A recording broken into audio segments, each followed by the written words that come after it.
হালধীয়া ৰং ভাল পায়নে বাৰু? হালধীয়া ৰঙৰ এযোৰ মিচিং যোৰা আমাৰ লগত আছে, ভাবিছোঁ দেখুৱাই দিওঁ। আৰু আছে বাৰু, কিন্তু মই যিযোৰ দেখুৱাইছোঁ সেইযোৰ আপোনালোকে চাবই লাগিব আৰু আজি। চাওক, ইয়াত পখিলা পখিলা ডিজাইনৰ আছে। এইখন হ'ব চাদৰ। এটা কথা মন কৰিবলগীয়া, কাপোৰযোৰ বহুত পাতলা। যদি আপোনালোকে এইটো ছিজনত পিন্ধে গৰমৰ দিনত, মানে কাপোৰ পিন্ধি আছোঁ যেন নেলাগিবই, বৰ পাতলা কাপোৰযোৰ। চাওকচোন, আৰু ৰংটো বহুত বেছি উজ্জ্বল।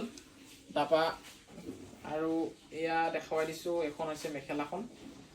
আমি হোৱাটছআপৰ নাম্বাৰবোৰ স্ক্ৰীণত দিয়ে ৰাখোঁ, আপোনালোকে ছেভ কৰি থ'ব হোৱাটছআপ নাম্বাৰটো, বা সেই নাম্বাৰত আপোনালোকে হোৱাটছআপো কৰিব পাৰিব স্ক্ৰীণশ্বট মাৰি কাপোৰযোৰৰ।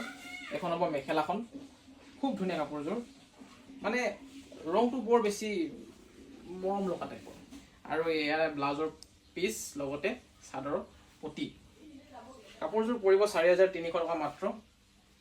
এয়া হৈছে চাদৰৰ পতি আৰু ব্লাউজৰ পিচ, চাদৰৰ পতি লগতে